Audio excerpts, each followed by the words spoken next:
Bienvenue messire, installez-vous bien confortablement. Nous allons lire ensemble les notes de mise à jour de notre cher patch 2.02 version 9.4. Je laisse la parole à notre Seigneur éternel. Merci Seigneur Coach pour cette introduction incroyable. Voilà, comme notre cher Seigneur Coach l'a dit, nous allons aborder et lire ensemble le... Mais quoi? Comment ça? Breaking news! Oh là là, alors là les amis, nous avons la cerise sur le gâteau pour ce patch. Notre cher Drakan a réussi à update le fichier de langue, donc le fichier de traduction du jeu en français. Ce qui veut dire que vous aurez les descriptions de la 9.4 avec toutes les statistiques indiquées en description, le temps de recrutement, combien de dégâts les unités font, combien d'expérience, tous les petits trucs là que les Anglais avaient, vous les avez. Et c'est grâce à qui? C'est grâce à Drakan. Voilà. Et aujourd'hui, je vais vous le partager dans la vidéo, comme ça vous pourrez le télécharger. Mais c'est pas tout. Je vais vous montrer comment transférer vos raccourcis actuels et mettre les nouveaux textes, quoi. Parce que si vous remplacez le fichier actuel, vous n'aurez plus vos raccourcis. Donc là, maintenant, c'est exactement ce que je vais vous montrer. La petite fenêtre ici indique votre dossier langue. Alors on peut pas le voir, c'est grisé. Je vous indiquerai en description exactement où il faut aller, mais normalement vous savez, hein, c'est le dossier Programmist 86, Electronic Arts, l'avènement du roi sorcier, langue. Voilà, c'est ici que vous se retrouvent vos raccourcis. Admettons que votre fichier de raccourci soit celui-là, French String 2.2 V8.3. Normalement, c'est celui-là. Donc voilà, la dernière traduction française était en V8.3. Donc vous avez loupé énormément de changements de texte. Et voilà quoi. Donc je disais, on va aller sur le site de Stig et tout simplement aller choisir le fichier ici, donc parcourir. Donc il y a une fenêtre qui va apparaître. Vous allez aller dans votre dossier langue. Hop, donc disque local, Programmist 86, Electronic Arts, l'avènement du roi sorcier, langue. Et vous allez sélectionner votre French String 2.2 V8.3. Ok. Donc ça, c'est normalement votre fichier de raccourcis. Vous avez tous vos raccourcis. Et vous allez sélectionner tout le fichier donc, que vous venez de télécharger, que je mettrai dans la description, le fichier de Drakan, FrenchPad 2.2, 9.4. Et là, tout ce que vous avez à faire, c'est cliquer Download. Voilà. Une fois que le download est prêt, vous allez aller dans votre dossier de langue. Vous allez faire Enregistrer.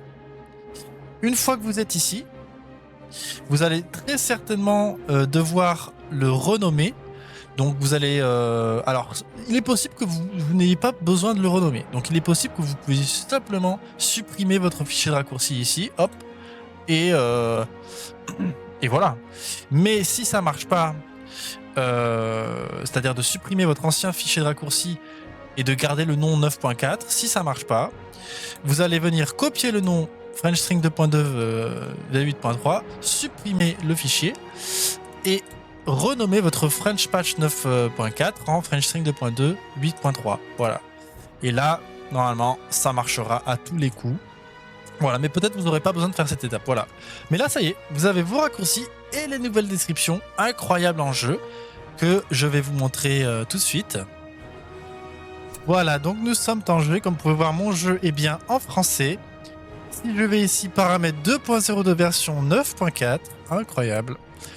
Je vais aller dans Escarmouche et on va regarder Arène de test suprême, parfait. Et on va aller tout de suite tester ça. Hop, et là, comme on peut le voir, j'ai bien mes raccourcis. Puis à Orc D, puis à la Radgrim F, hop.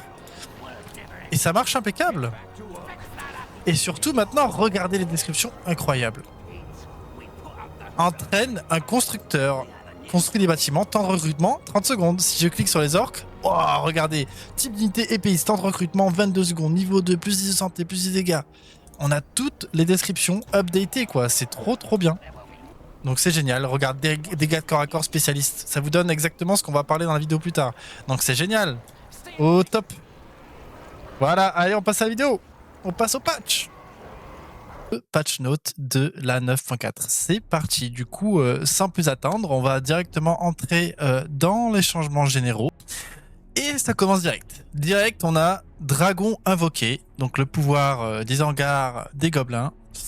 inflige désormais beaucoup plus de dégâts aux dragons invoqués ennemis, inflige désormais beaucoup plus de dégâts aux Wyrm, et inflige désormais beaucoup moins de dégâts au Balrog et à l'ombre du loup. Voilà, alors ça c'est Guidegood, un de nos développeurs qui s'est rendu compte qu'il y avait pas mal d'interactions entre les gros monstres et les gros pouvoirs qui faisaient aucun sens. En fait, ils faisaient 0 dégâts l'un l'autre. Il y avait tout un tas de trucs qui allaient pas. Et du coup, il a rééquilibré petit à petit tout ça. Et voilà, donc on a ces interactions qui sont plus équilibrées. Voilà, maintenant le dragon fera plus de dégâts à ces ennemis-là. Voilà. Et il y aura d'autres trucs comme ça plus tard. Le Wyrm. Alors, les dégâts des Tyrami ont été supprimés. Alors ça, c'est assez huge. Souvent, quand on utilise le Wyrm en fight, ça peut arriver qu'on l'utilise en fight. Il commence à cracher du feu et il y a nos héros derrière. Et nos héros, d'un coup, ils prennent beaucoup de dégâts. On est là, mais merde, comment ça se passe? Ben voilà, ce sera plus le cas. Inflige désormais beaucoup plus de dégâts aux Wyrm ennemis. Inflige désormais beaucoup plus de dégâts au dragon invoqué et inflige désormais beaucoup moins de dégâts contre l'ombre du loup. Voilà, donc encore une fois, les interactions entre les gros monstres ont été équilibrées. On passe ensuite, à une gros changement. On va voir à quoi ça va, qu'est-ce que ça va donner, mais je pense que ça va rendre le jeu beaucoup plus fluide en termes d'agression. Voilà, donc modification générale de l'équilibre. Bâtiment de ressources, à l'exception des scieries, subissent désormais une pénalité de revenu de 20% lorsque leur santé est inférieure à 66% et de 40% lorsque leur santé est inférieure à 33%. Donc maintenant, à chaque fois que on vous attaquerait une ferme et que leur santé est inférieure à 66%, boum, 20% de ressources en moins, et lorsque c'est inférieur à 33%, c'est 40% de ressources en moins. Donc maintenant, tous les petits groupes d'harcèlement que vous pourrez envoyer qui vont mourir et donc feed un peu l'adversaire en point de pouvoir, vous aurez quand même un résultat. En fait, la ferme produira quand même moins de ressources. Donc c'est clairement pas négligeable. Ensuite, un réparateur apparaît au bout de 40 secondes sans subir de dégâts au lieu de 1 minute. Donc voilà, avant, la ferme... quand la ferme ne prenait pas de dégâts pendant 1 minute, le réparateur apparaît. Maintenant, c'est au bout de 40 secondes. Donc, il y a un petit buff quand même pour compenser le fait qu'elle va produire beaucoup moins de ressources. Toute réparation active sera interrompue pendant 20 secondes lorsque la structure est endommagée. Donc ça, c'est important. Si vous voyez un petit réparateur sur une ferme, hop, juste un petit coup, même 2-3 flèches d'archer, juste des petits dégâts, ça va faire que pendant 20 secondes, la structure ne sera pas réparée. Donc pareil, c'est un gros buff, un buff conséquent à l'harcèlement, et on devrait voir des games beaucoup plus actives autour de ça. Voilà, ensuite les forteresses. La construction de forteresses supplémentaires ajoute 1000 de ressources au coût de construction de chaque nouvelle forteresse. C'est-à-dire que, voilà, la deuxième forteresse coûte 6000 de ressources, la troisième 7000, etc. Donc voilà, ça c'est une mesure, j'imagine, préventive pour empêcher le spam de forteresses. Pourquoi pas? Je veux dire, c'est quelque chose qu'on voit très rarement, mais c'est encore une mesure visant à empêcher le spam de forteresse, c'est intéressant. Ensuite, barrage. Élément de peur supprimé. Donc ça veut dire que quand vous enverrez un barrage sur quelqu'un, il y aura plus les unités seront plus stun de peur, quoi. L'apparition de roches est plus clairement divisée en vagues de roches. Voilà. Donc un petit nerf entre guillemets au barrage qui enlève un élément frustrant de. Je pense que déjà le barrage déjà un pouvoir très puissant, ça peut annihiler une armée et détruire des bâtiments. Malgré le petit avertissement maintenant qu'il y a à chaque fois avant qu'il y ait un barrage, ça reste un pouvoir très puissant. Et maintenant la peur a été enlevée. Ça va pas changer grand chose à mon avis. Ça restera un tueur d'armée, hein, très clairement. Changement d'hiver. Voilà, donc j'ai mis à chaque fois qu'il y aura un changement d'armure, il y aura le petit icône de l'armure bleue là, de la cotte de maille avec le fond bleu. Alors, l'armure de siège de l'armure de héros a été divisée par 2. L'armure de siège de l'armure de héros robuste a été réduite d'un facteur de 3. Donc l'armure de siège, donc c'est les dégâts de siège que les héros prennent, ont été divisés par 2. Voilà, parce que les héros ils prenaient 0 dégâts des dégâts de siège. Donc les dégâts de siège c'est catapulte, rocher, etc. Et pareil pour l'armure de héros robuste. Donc ça c'est un différent type d'armure. J'imagine peut-être comme Dain, Glowin ont peut-être ce genre d'armure. Les créatures volantes ne tue plus les maîtres des esclaves en un coup. Donc ça, encore une mécanique frustrante à enlever du jeu. Hein. On progresse vraiment le jeu. À chaque patch, il y a toujours des changements trop bien. Donc voilà, tout ce qui est aigle, monture ailée, Drogoth. Ah, Drogoth, peut-être qu'il il est one-shottera encore, hein, parce que Drogoth, il a beaucoup plus de dégâts que cela, mais à voir. Mais en tout cas, s'ils disent que toutes les créatures volantes ne les one-shot plus, voilà. À mon avis, Drogoth est aussi compté, mais pas sûr, faudra vérifier. En tous les cas, ça vise plutôt les aigles et les montures ailées pour enlever la frustration de perdre tout un bataillon sur un seul coup, quoi. Surtout qu'on peut clic droit dessus, donc voilà. Et surtout qu'on pourra toujours le faire, c'est juste que ça prendra plusieurs coups, voilà. Les dégâts de charge des gardiens, des Numénoriens noirs et des épéistes semi-trolls ont été réduits à 40 au lieu de 60. Voilà, donc ça c'est quand ces unités-là chargent, qui foncent dans les ennemis, leurs dégâts d'écrasement ont été un peu réduits, voilà, de manière à équilibrer, parce que la charge est déjà très forte. Donc voilà, c'est un petit nerf.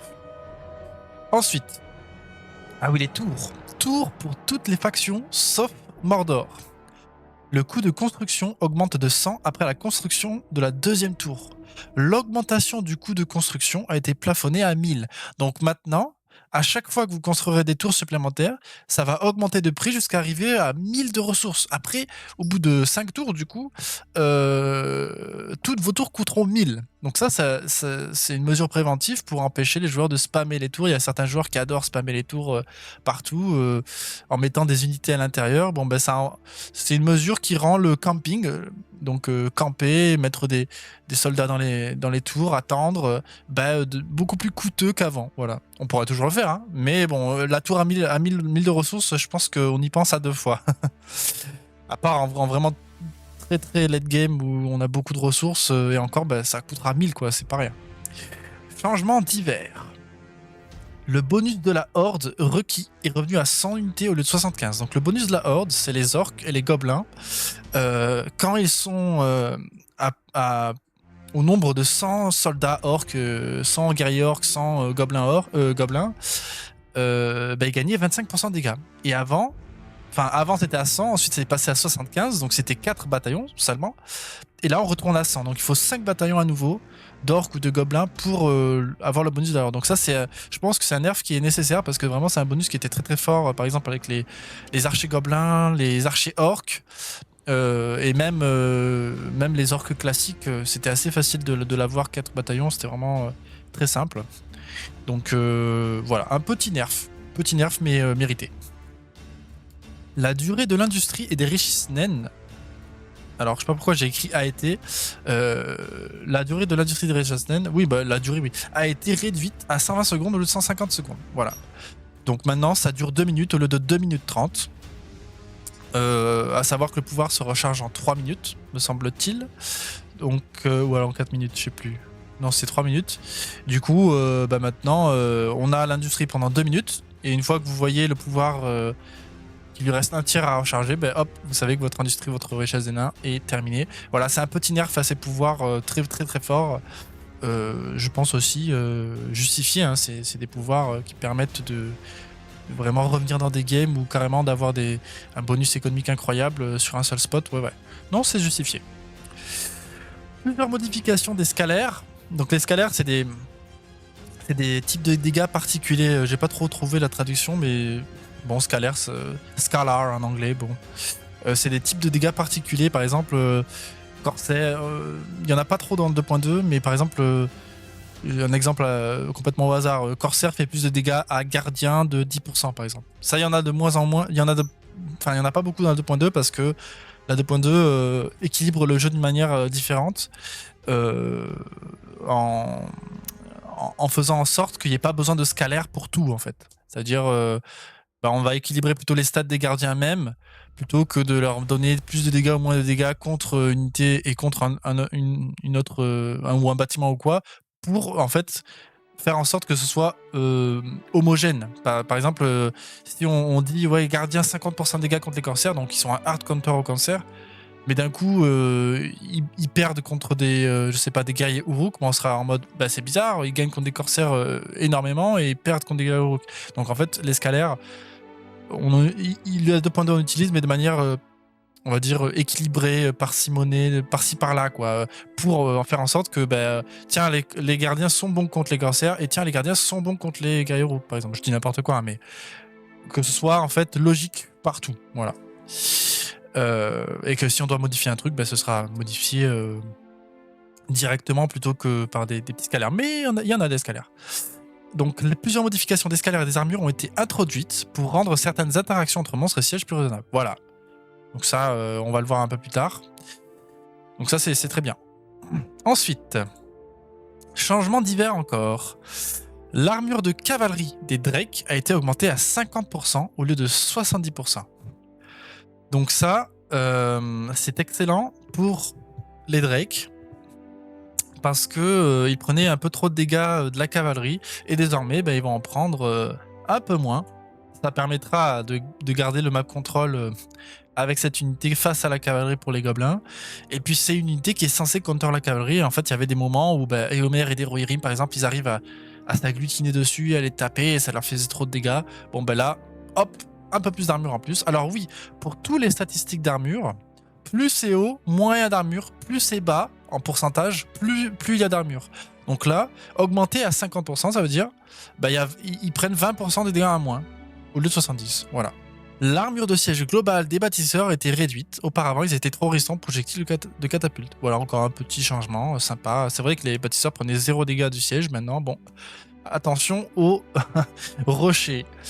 Les capacités de la lame de Morgul n'infligent plus de dégâts graves involontaires à arachnées et rogages. Voilà, donc ça aussi un petit truc, un petit changement qui fait que il y avait un petit problème entre ces héros et la lame de Morgul. Maintenant, ils prendront les dégâts escomptés. Ensuite, le Wyrm, encore, inflige désormais 3 fois plus de dégâts contre les invocations de tours solitaires et de barricades. Donc ça, voilà, ça veut dire qu'on peut utiliser le Wyrm pour détruire la tour isolée maintenant, ce qui était vraiment pas efficace avant. Maintenant, je pense qu'on peut le faire. Ça reste un trade qui favorise les hommes, hein, puisqu'on utilise un pouvoir 15 pour détruire un pouvoir 10. Mais c'est beaucoup plus sympa parce qu'il y a plein de situations où on a une tour isolée qui est vraiment dans une mauvaise position. On a le temps d'acheter les catapultes, etc. Ça prend du temps. Alors que on a le Wyrm, autant se débloquer la situation, voilà, pour aider. J'aime beaucoup ce changement. L'armure de siège est réduite à 350% au lieu de 25%. Donc là, maintenant, le Wyrm va prendre beaucoup plus de dégâts de siège, donc de catapultes, etc. Cela permet aux dégâts de siège des invocations et des unités puissantes d'infliger une certaine quantité de dégâts au Wyrm. Voilà. Donc ça aussi un petit équilibrage. Alors ensuite, modification audio et graphique. Amélioration apportée à la playlist des pistes musicales du jeu. Une plus grande variété de pistes sera désormais diffusée sur l'ensemble du plateau. Donc ça, toujours sympa, on apprécie. Le niveau des effets sonores du zoom de la caméra correspond désormais précisément au zoom standard de la carte, actuellement fixé à 540. Effet sonore d'invocation de l'armée des morts peut désormais se cumuler. Avant, l'utilisation de ces sorts en succession rapide empêchait effectivement la diffusion des sons des invocations suivantes. Le son d'invocation peut désormais être entendu plus distinctement. Voilà. Sympa. Ça, c'est pareil, des petits changements de qualité de vie importants. Ensuite, l'auberge. Alors ça, c'est un changement important pour Isengard. Le temps de construction des orques noirs d'Isengard est passé de 35 à 45 secondes. Voilà. Je pense que c'était mérité. C'était vraiment très fort d'avoir des orques noirs en 35 secondes pour Isengard sur les auberges. Voilà, 10 secondes de nerfs, c'est bien. IA. Les difficultés faciles et normales ont été réduites pour permettre aux nouveaux joueurs d'apprendre plus facilement le jeu. Les niveaux difficiles et brutals restent inchangés. Voilà, donc il y avait certains joueurs, des nouveaux joueurs qui avaient du mal contre les IA faciles et normales. Du coup, les devs ont dit ok, pas de soucis. C'est vrai que si on veut du défi, on peut mettre difficile ou brutal. On va mettre facile et normal pour les débutants en facile et normal, tout simplement. Neutre. Les repères. Ah oui, très important. Les repères des trolls, des spectres et des drakes soignent désormais leurs unités respectives. Alors ça, à ne pas confondre. Alors il me semble que ça soigne quand ils sont aussi sauvages, pas sûr.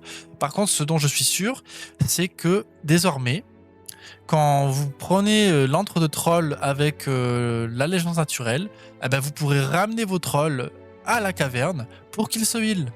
Pareil pour les drakes et pareil pour les spectres. Du coup, ça, c'est un truc à savoir. Hein. Quand on joue, alors, l'allégeance naturelle, c'est pas un pouvoir qui est souvent pris, mais c'est un pouvoir qui est très puissant malgré tout. Et et bien maintenant on peut heal nos unités dessus. Deuxièmement, les repères des araignées, des gobelins et des wargs font désormais réapparaître leurs unités respectives. Donc ça, c'est pareil. Quand on utilise l'allégeance naturelle araignée, gobelins et wargs, on peut les ramener aux antres et ils vont se heal comme si c'était une fontaine. Ça, franchement, ça a utilisé. Homme, ça y est, nous entrons dans le territoire du Gondor, mes chers amis. Homme, la pénalité de dégâts de la formation mur de bouclier des soldats du Gondor a été réintroduite. Voilà, donc avant, quand les soldats du Gondor étaient en mur de bouclier, ils avaient moins de dégâts. Ça a été enlevé pour les buffs un petit peu, et là, ça a été réintroduit. Donc c'est un nerf à la formation de mur de bouclier. Garde de la tour. Santé réduite. Alors oui, en dégâts par seconde, je reviens sur les murs de bouclier. En dégâts par seconde, en effet, ils faisaient moins de dégâts que normal. C'est parce qu'ils attaquaient moins vite. Mais là, en plus, ils auront moins de dégâts. Voilà. Ensuite, garde de la tour. Santé réduite de 420 à 400. Armure slash améliorée réduite de 80% à 90%. Alors l'armure slash, qu'est-ce que c'est? C'est tout simplement l'armure contre les dégâts d'épéistes. Donc, et là, donc c'est l'armure améliorée. Donc une fois que les gardes de la tour sont améliorés, avant ils prenaient 80% de dégâts d'épéistes, maintenant ils vont en prendre 90%. Donc ça, c'est un changement qui vise à rendre les gardes de la tour plus faibles contre les épéistes en late game, pour que ce soit un counter efficace, parce qu'il y a plein de situations où des gardes de la tour full upgradés, full améliorés, battaient des épéistes, alors selon le type d'épéiste, voilà, mais pouvaient battre des épéistes en late game ou au moins leur tenir tête. Bon là maintenant, ce sera plus un hard counter, et du coup on verra plus d'épéistes en late game contre les gardes de la tour. Aussi, leur santé était réduite. Voilà, donc un petit nerf garde de la tour, parce que c'est une unité qui est très très puissante. Garde de la tour, rôdeur, une combinaison d'unités très puissante. Bon là, il y a un petit nerf sur les gardes de la tour, qui est amplement mérité. Marché, gros changement pour le marché. D'abord, le coût de construction a été augmenté de 600 à 800, donc il coûte plus cher. La limite de construction réduite à 1. Ça aussi, c'est très très bien, parce que ça veut dire qu'en late game, on pourra sniper le marché pour vraiment saper l'économie de l'adversaire. Parce que je vous garantis que quand moi j'arrivais, ou n'importe quel autre joueur arrivait en late game contre un joueur homme, il avait 50 000 marchés et il en construisait un peu partout parce qu'il a plein de ressources. Et du coup, les détruire, ça servait strictement à rien. Maintenant, la limite de construction à 1, voilà, ça, là on sait que si on le détruit, on est sûr qu'il va devoir le reconstruire, ça va lui coûter de l'argent et surtout, il n'aura pas son bonus d'économie pendant ce temps-là. Gros changement ensuite, on passe à la deuxième image, la grande récolte. Changement en une capacité active, gratuite, qui ne nécessite plus de recherche. Donc maintenant, on paye 800 le marché et on y a accès directement. Cependant, bonus économique de la ferme augmenté de 12 à 15%, donc là, jusque-là, c'est un buff en fait. Mais en fait, gros changement, durée de la capacité fixée à 2 minutes avec un temps de recharge de 3 minutes. Donc maintenant, au lieu que la grande récolte soit active tout le temps, elle sera seulement active 2 minutes sur 3. Donc il y aura des petits trous où l'écho n'aura pas accès à la grande récolte. Et il faudra la cliquer. Alors, ça reste entre nous. Pour tous ceux qui regarderont la vidéo, il me semble que Excelsior a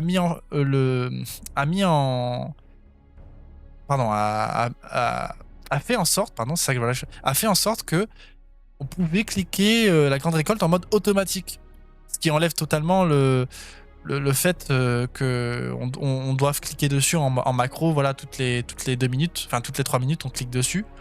Apparemment, on peut le faire en mode automatique. Alors, je suis pas sûr de ça, faudra tester. Mais ça, c'est un changement que Excelsior a mis en zoom parce que, en fait, c'est Solas qui souhaite, et moi aussi, je suis d'accord avec ça, nous souhaitons qu'il y ait plus de macro, un peu plus de macro dans le jeu, c'est-à-dire un peu plus penser à l'économie. Et le marché, c'était juste on le construisait et il n'y avait plus rien à faire et on avait une écho incroyable. Maintenant, il faudra cliquer toutes les 3 minutes. Voilà, c'est pas grand chose à faire, c'est un clic toutes les 3 minutes. Mais ça permet d'avoir quelque chose de plus actif, que les hommes, ils aient pas juste à rien faire et hop, profit, tu vois ce que je veux dire. Donc là, il faudra cliquer toutes les 3 minutes, mais il me semble que Excelsior a mis en zoom ce changement-là. Peut-être que c'est que pour le mode contre les IA, par contre, c'est possible qu'il ait fait ça. Parce que lui, il adore jouer contre les IA et c'est comme ça qu'il teste les patchs et peut-être qu'il se l'est mis que pour ça. Mais voilà, vous le saurez ici en premier. Peut-être qu'on peut le mettre en mode automatique, voilà. Ensuite, les dégâts de l'épée de foudre de Gandalf de la lumière d'Istari et du mot de pouvoir ont été réduits de moitié contre le Balrog, l'ombre du loup et le dragon invoqué. Donc ça c'est très très bien aussi parce que il faisait beaucoup trop de dégâts à ses pouvoirs. Enfin c'était avoir un Gandalf en late game comme ça qui défonce un pouvoir 25, bon, il leur fera quand même toujours des dégâts. Le Balrog il sera toujours stun par l'épée éclair, mais ça fera moins de dégâts. L'armée des morts, le livre de sorts uniquement. La durée de l'armée des morts a été réduite à 25 secondes, tout simplement. Voilà, un petit nerf à l'armée des morts, qui est un des pouvoirs les plus puissants du jeu en 25. Bon voilà, 5 secondes en moins. Ensuite, les héros. Alors, le jet de lance d'Éowyn et d'Éomer repousse désormais les cibles tuées. Donc repousse, ça veut dire ça les knock back, quoi, il me semble. Faramir, la flèche perçante, repousse désormais les cibles tuées aussi. Voilà, très intéressant. Donc une petite mécanique de knockback. Aragorn. Alors ça marche que sur les unités. Hein. Aragorn. La taille de la horde des briseurs de serment, donc les Oathbreakers en anglais, les briseurs de serment, j'ai traduit comme ça, a été augmentée à 24 au lieu de 20. La densité de la horde a été comprimée afin qu'il y ait moins d'espace entre chaque unité de briseurs de serment, pour mieux correspondre à la horde des briseurs de serment normale. Voilà. Et nous voilà chez les elfes. Oh. Ouais, bon là, il n'y a pas de musique, ça fait bizarre, mais moi je mettrai la musique, ça fera joli. Général, les dégâts de l'aigle contre les Ents et Sylvebarbe ont été réduits de moitié. Les dégâts de l'amélioration flèche d'argent des archers de la Lorien ont été modifiés à plus 10% de Pierce et plus 15% de Magic, au lieu de 14 Pierce et 20 Magic. Donc là, on a d'abord un nerf des créatures volantes contre les Ents. On le verra aussi sur le Mordor, il me semble qu'il y a aussi une... Voilà. Donc ça, c'est pour éviter que les Ents se fassent trop défoncer par l'aigle, c'est très bien. Et les créatures volantes. Ensuite, on a un nerf sur les flèches d'argent sur les archers de la Lorien, parce que ils avaient un power spike très puissant. Donc c'est quoi les dégâts de Pierce et de Magic? Alors tout simplement, les dégâts de Pierce, c'est les dégâts des flèches. Pierce percé, voilà. Ils l'ont nommé comme ça, c'est les dégâts des flèches. Et Magic, c'est les dégâts magiques, tout simplement. Là, il n'y a pas plus clair. And les dégâts du jet de pierre contre les catapultes ont été augmentés de 150%. Les dégâts du jet de pierre ont été doublés contre les trolls. L'armure poison a été augmentée de 30% à 5%. Donc voilà, encore des petits changements pour équilibrer tout ça. Donc les Ents seront plus efficaces contre les catapultes, ce qui est bien parce qu'ils ont une vitesse d'attaque bien moindre. Et c'est beaucoup plus intéressant. Et ensuite, l'armure poison, c'est aussi intéressant. Ensuite, Aldir. On a les héros là. Aldir, la flèche dorée. Repousse désormais les cibles tuées. Donc voilà, knockback. Dégâts magiques réduits à 1000 au lieu de 1275. Donc un petit nerf sur les dégâts magiques. Vitesse de déplacement réduite à 60 au lieu de 65. Donc là, tous les héros archers des elfes vont courir moins vite. Donc de 5 unités moins vite. Donc ils vont correspondre à une autre vitesse. Et il faudra faire un peu plus attention. Ils pourront pas s'en sortir tout le temps comme c'était le cas avant de n'importe quelle situation parce qu'ils courent très très rapidement. Là ils courent rapidement toujours, mais un peu moins. Legolas et Thranduil. Donc voilà, pareil, vitesse de déplacement de Legolas réduite à 60, Thranduil réduite à 60 aussi. Legolas. Frappe du faucon repousse désormais les cibles tuées. Donc pareil, knockback. Le filtre de recul des cibles tuées de vent de flèche inclut désormais la cavalerie. Alors ça, je suis pas sûr de ce que c'est. Ah oui, c'est en gros la cavalerie se fera toucher également quand ils sortent de la zone, il me semble, voilà. Quand ils sortent de la zone, vous savez que vent de flèche suit les unités quand ils sortent de la zone, quand ils commencent à tirer. Bon, là, ce sera pareil pour la cavalerie. Ensuite, nous voilà chez les nains. Gardiens. Le temps de construction est passé de 25 à 28 secondes. Donc voilà, petit nerf sur le temps de construction. Avant, il faut savoir, avant la 9.3, les gardiens prenaient 30 secondes. Ensuite, ils ont été amenés à 25, ce qui était un très très gros buff. Et là, maintenant, ils sont à 28. Donc c'est toujours mieux qu'avant, mais moins que la 9.3. Et c'est totalement mérité, honnêtement, c'était très très fort qu'ils soient à 25 secondes.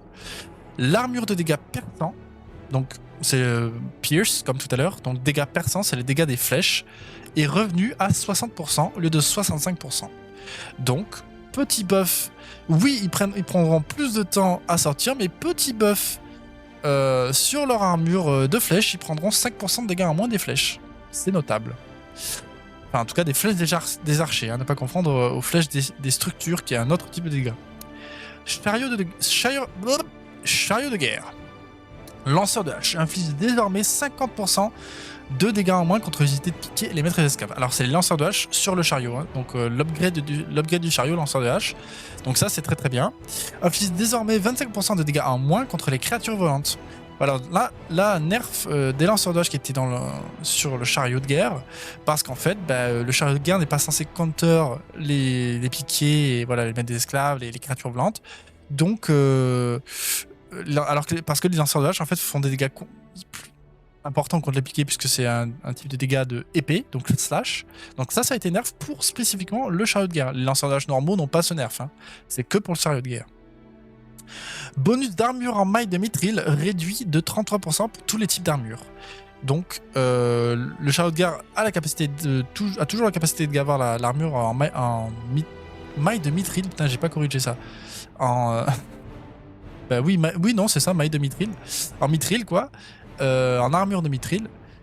Sauf que c'est réduit à 33%. Donc ça, c'est très bien parce qu'ils étaient ils étaient vraiment très tanky avec l'armure de mithril, donc un petit nerf. Vous voyez, le coût de mise à niveau est réduit de 300 à 200. Donc petit buff sur le coût. Par contre, ne soigne plus les unités qui combattent. Et le taux de soin de mise à niveau est passé de 15 à 20.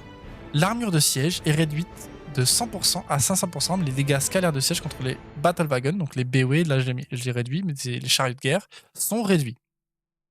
Alors, du coup, qu'est-ce que c'est que le changement de foyer? En fait, le foyer sur le chariot de guerre permettait de heal ses troupes alors même qu'elles étaient en train de combattre, ce qui est normalement pas du tout le cas des autres fontaines.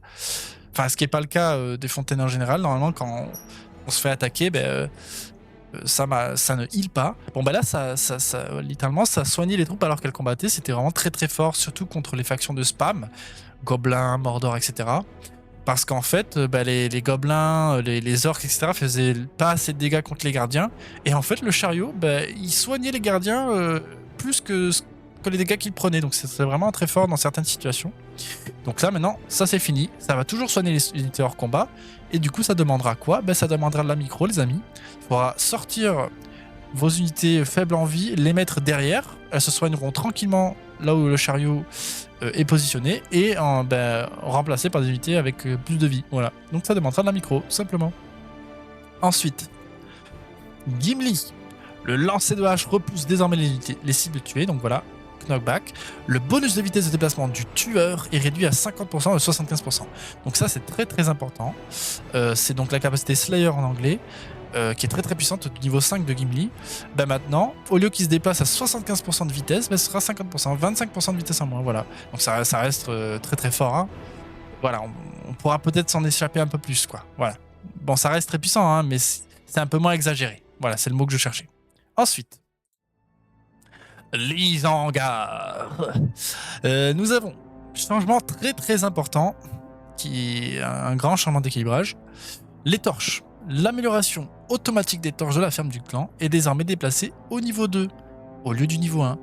Donc, ce qui veut dire que on ne pourra pas acheter les torches directement au bout de 2 minutes de jeu sur nos guerriers sur nos hommes de Pays d'Ain et détruire absolument toutes les fermes très rapidement ou les bâtiments de production très rapidement. Il faudra d'abord améliorer la ferme du clan au niveau 2. Voilà. Donc, très très bien. Ça, c'est un changement qui est très très bien. C'était très très très fort contre Angmar. Tu faisais un piqué, un homme de daim, torche, 2-3 groupes comme ça. Langmar il essayait de défendre comme il pouvait, mais en fait dès que les unités touchaient le bâtiment, ils étaient agglutinés dessus, le bâtiment il mourait en fait. Et c'est pas grave si tu perds des unités, et voilà, tu détruisais tout. Et donc ça, très très bon changement pour le match-up Isengard-Angmar, mais aussi pour d'autres. Cavalier Warg.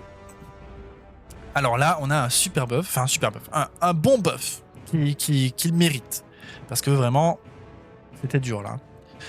Les dégâts d'écrasement sont augmentés à 100 au lieu de 85. L'armure de perçage est augmentée à 35% au lieu de 40%. Donc l'armure de perçage, c'est l'armure contre les flèches. Ils prendront 5% de dégâts en moins contre les archers. La capacité hurlement offre désormais 15% de dégâts et d'armure au lieu de 25% de dégâts. Donc là, on gagne de l'armure de perçage et des dégâts d'écrasement, donc les dégâts quand on trample les ennemis, quand on les écrase, quand on leur roule dessus. Hein. Donc ça c'est un bon buff pour les Cavalier Warg qu'on avait besoin, qui prenait vraiment cher face aux archers, un peu trop, et qui avait vraiment pris cher au changement de la capacité hurlement. Il y a quelques patchs qui étaient devenus que des dégâts. Bon ben là maintenant ils retrouvent un peu d'armure, c'est très très bien. Je pense qu'on aura toujours besoin de Charcou pour les rendre vraiment efficaces, mais enfin du leadership de Charcou, du charisme de Charcou, mais déjà là ce sera déjà pas mal. Ensuite, changement d'hiver. La capacité hurlement de la meute de Warg, donc on vient de le voir, offre désormais 15% de dégâts et d'armure au lieu de 25%. Donc c'est aussi pour les petits Warg. Hein. Le coût de construction des Deathbringer Uruk, donc ça, les porteurs de mort, mais je crois que ça s'appelle pas comme ça en français, mais c'est les Deathbringer du coup. Uruk est augmenté à 1200 au lieu de 1000. Voilà, donc 200 d'argent en plus, c'est logique. Tous les mini-héros coûtent 1200 à peu près. Eux, c'était les seuls à 1000. Honnêtement, Isengard peut payer un peu plus cher, hein, c'est Isengard, voilà. Les tours et les sentinelles de Warg ne bénéficient plus de la réduction d'amélioration de l'excavation. Donc, on ne peut plus, avec Isengard, spammer les sentinelles Warg et les tours à prix réduit. En plus, les tours, souvenez-vous, coûtent plus cher maintenant. Donc, voilà, on peut plus... parce qu'il y avait des joueurs qui s'amusaient à, évidemment, spammer des dizaines de tours partout, sur tous les côtés de la map, avec plein de sentinelles Warg. Bon, ben on peut toujours le faire, évidemment. Mais ça coûtera beaucoup plus cher, voilà. Et ça, on apprécie. Les dégâts de la boule de feu de Saruman ont doublé contre les Mumakil. Voilà, et j'ai mis regarde, la petite boule de feu sur le cul du Mumakil, là, bam. Voilà, donc ça, x2 contre les Mumakil, ça c'est intéressant. Lurz dispose désormais d'une armure de héros robuste en mode mêlée et d'une armure de héros normale, du coup, en mode à distance. Donc ça, c'est très intéressant. Je pense qu'on pourra mettre Lurz plus en mode mêlée. Donc il me semble que l'armure robuste, voilà, ça va être une armure de type nain, voilà, très costaud, peut-être roi sorcier sur le truc. Donc à tester. Je sais pas exactement ce que ça veut dire en termes de stats purs, mais ça m'a l'air intéressant. Passons à la suite. Nous arrivons au Mordor, mon seigneur. Et nous avons les changements d'hiver. Les dégâts de monture ailée contre les Ents et Sylvebarbe ont été réduits de moitié. Voilà, donc petit changement contre les Ents. Déjà, Mordor a beaucoup d'outils pour détruire les Ents, les flèches de feu, les catapultes de feu, les héros. Bon, bah maintenant, les montures ailées feront moins de dégâts. Ça enlève déjà un peu... Enfin, ça facilite un peu plus les elfes pour amener du siège contre le Mordor, ce qui est déjà difficile. Ensuite, les abattoirs gagnent désormais beaucoup plus d'expérience grâce aux orques, aux archéorques et aux orques noirs désaffectés. Donc ça, joueur Mordor, il va falloir commencer à jouer macro encore bien plus qu'avant, parce que là maintenant il va falloir level up vos fermes avec des petits bataillons d'orques.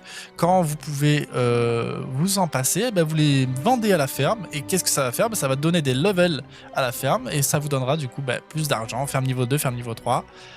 Ça va être un changement pareil, très très intéressant à voir ce que ça donne.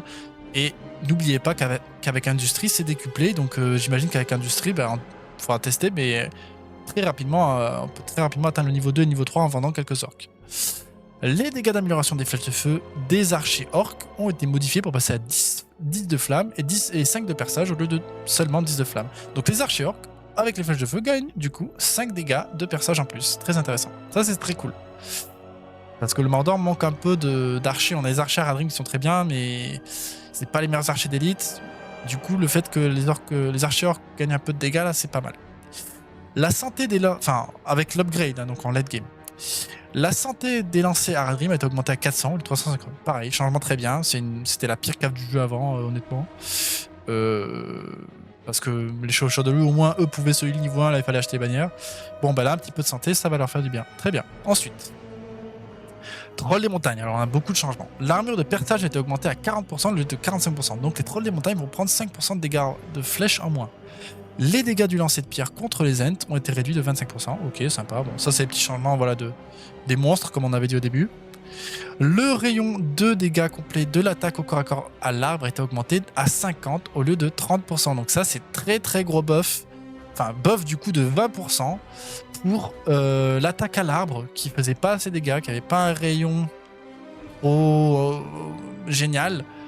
Là, ça a été parce que ça avait été nerf une fois, et là, ça a été un nouveau buff. Et ils en ont besoin. Que ce soit les trolls des montagnes ou les trolls des cavernes, les deux ont le changement, ils en ont besoin. Très bien. L'attaque au corps à corps à l'arbre inflige désormais plus de dégâts contre les gros monstres et les autres trolls. Intéressant, ça aussi, voilà, l'équilibrage entre les monstres. Troll d'assaut. L'attaque du troll d'assaut inflige désormais plus de dégâts contre les gros monstres et les autres trolls. Voilà, bon, pareil. Ensuite, Mumakil. L'armure spécialiste a été réduite à 55% au lieu de 50%. Donc c'est quoi l'armure spécialiste? Voilà, j'ai mis une image de petit piqué là. C'est tout simplement l'armure contre les dégâts de piqué. Donc le dégât spécialiste que vous voyez dans les patchs, c'est les dégâts de piqué. Donc les Mumakil vont tout simplement prendre 5% de dégâts en plus contre les piqués. Très bien, ils en ont besoin parce que... Enfin, ils en ont besoin. C'est une unité qui est très puissante. Si elle est bien micro, on peut vraiment faire beaucoup de dégâts. Donc voilà, ça facilite un peu les dégâts qu'ils prennent. Les dégâts des attaques au corps à corps normales contre les héros ont été augmentés 50%. Donc ça, c'est très très bien aussi. Les héros vont prendre 50% de dégâts en plus contre les attaques normales du Mumakil. Hein. Donc là, je pense qu'il y a moyen de faire des petits moves de micro pareil, surtout quand les joueurs s'y attendent pas au début. Ça va être intéressant. Les dégâts des attaques au corps à corps normales contre les piqués ont été réduits de 50%. Donc là, pareil, on pouvait en fait tuer les piqués très facilement juste en faisant clic droit avec le Mumakil sur un piqué et il attaquait normalement et ça allait knockback, ça allait tuer. Bon bah là, les piqués vont prendre 50% de dégâts en moins. Donc piqué, gros hard counter au Mumakil maintenant. Hein. Les dégâts infligés entre Mumakil sont désormais doublés. Voilà, donc ça aussi c'est intéressant parce que c'est vrai que leur interaction était très lente. Bouche de Sauron, l'œil du mal. Les dégâts contre le Balrog ont été réduits de 33%. Les dégâts contre l'ombre du loup et le dragon invoqué ont été augmentés de 50%. Voilà, donc petit équilibrage contre les pouvoirs 25, on apprécie. Ensuite, la tour. Donc, les tours du Mordor vont aussi subir ce changement, mais ce sera à plus petite échelle puisqu'on ne peut pas mettre d'unité dans les tours du Mordor. Le coût de construction a été augmenté de 4 points de ressources après la construction de la deuxième tour. Donc chaque fois que vous construisez une tour supplémentaire, c'est 4 points de ressources, jusqu'à la limite de 800. Donc après, le prix maximum de vos tours sera de 800 au lieu de 1000. Donc ça c'est bien. Troll tambour inflige désormais beaucoup plus de dégâts au Drake. Auparavant, il n'infligeait pratiquement aucun dégât, donc ça c'est bien. Inflige désormais beaucoup plus de dégâts au chariot de guerre. Inflige désormais beaucoup plus de dégâts contre les gros monstres et les autres trolls. Ça c'est intéressant pour les chariots de guerre et pour les autres monstres aussi. Il pourra enfin faire des dégâts, quoi, ce sera intéressant. À tester. Ensuite, corsaire. Alors là, gros changement aussi sur les corsaires. Bombe incendiaire. Annulée. Donc on revient à la capacité d'avant. Il s'agit désormais d'une arme à bascule plutôt qu'une capacité à usage unique. Voilà, on revient comme avant. En fait, ils peuvent lancer des bombes continuellement.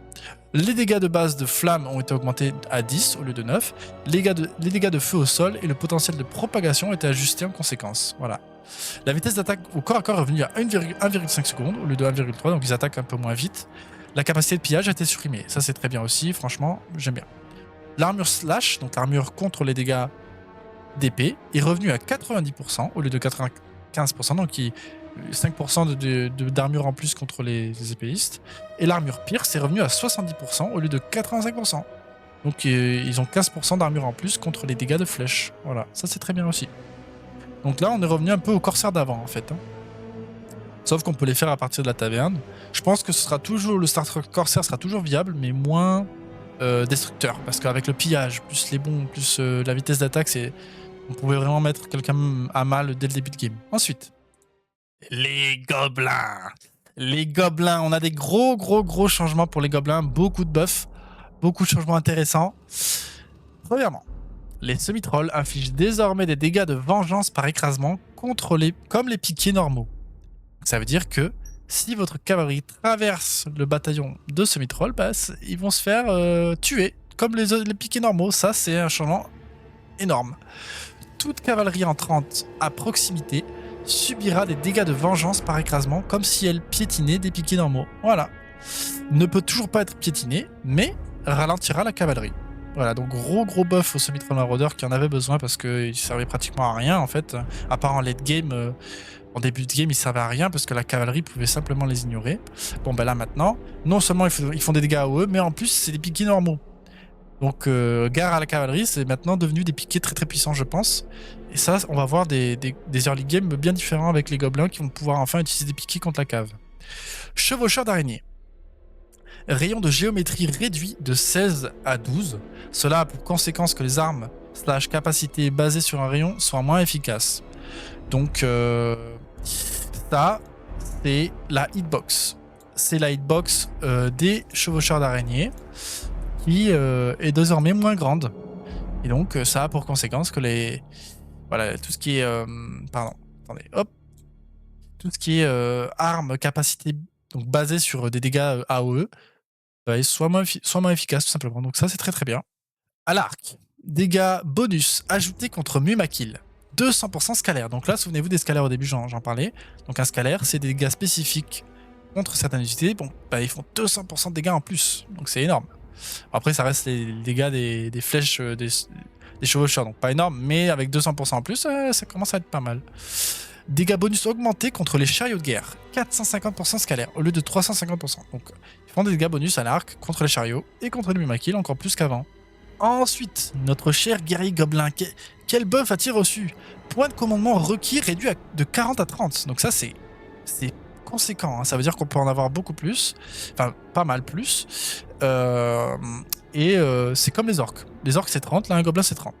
Dégâts non améliorés augmentés à 13. Donc, ils gagnent 1 point de dégâts. Et dégâts améliorés augmentés à 26. Et ils gagnent 2 points de dégâts une fois qu'ils sont améliorés. Énorme. Donc là, gros buff sur les guerriers gobelins. Archer gobelin. Portée des flèches empoisonnées réduite de 425 à 375. Donc là, petit nerf pour les archers gobelins. Avant, en fait, alors ce sera toujours faisable, hein, mais avant, en fait, on pouvait tirer très très loin avec les flèches empoisonnées. Voilà, maintenant, un peu moins loin, tout simplement. Dégâts d'amélioration des flèches de feu modifiés pour plus 10 de dégâts de perçage et plus 10 de dégâts de flamme au lieu de 25 dégâts de flamme. Donc ils perdent 5 de dégâts de flamme, mais ils gagnent 10 de dégâts de perçage. Donc le perçage, c'est dégâts des flèches purs. Donc pareil, intéressant. Ça les rendra certainement un peu plus efficaces contre certaines créatures comme les Drakes, une fois qu'ils ont les flèches de feu, et comme Drogoth. Donc en miroir gobelin, ça c'est à garder parce que quand on a amélioré les flèches de feu pour les archers gobelins contre Drogoth, Drogoth il prend très très peu de dégâts de flamme. Donc là, 10 dégâts de perçage en plus, ça veut dire que Drogoth, il prendra 10 dégâts de plus dans la gueule. Alors qu'avant, c'était 25 dégâts de flamme, sauf qu'il prenait rien. Donc pratiquement rien. Donc là, ça va être intéressant. L'amélioration des sacs de venin d'araignée n'augmente plus les dégâts contre les structures. Pareil, changement très bien. Ça, parce qu'en fait, les joueurs, les araignées avaient été un peu nerfs contre les structures. Mais du coup, les joueurs juste les upgradaient avec les sacs de venin qui leur donnaient plus 10 de dégâts et ça faisait encore plus 10 de dégâts contre les bâtiments. Et du coup, ça faisait en sorte que en fait, les araignées, oui, étaient toujours trop fortes contre les bâtiments. Ensuite, Gobelin, Troll des cavernes. Le tirami des gobelins orques a été supprimé. Très très important. Ça veut dire que maintenant, vous pouvez utiliser vos trolls comme des archers. C'est génial. C'est littéralement génial. Ça, il faudra que je teste parce que ça je l'avais pas vu dans les changements. Et ça, il faudra absolument que je teste parce que ça veut dire que vous pouvez faire des trolls des cavernes et les garder en mode type archer, quoi. Et ça va knockback les ennemis. Ça va. Bon, après, ça aidera que sur la front line en micro facile, mais je pense que c'est vraiment un changement intéressant qui va permettre de garder nos trolls des cavernes encore plus safe, quoi, encore plus en vie.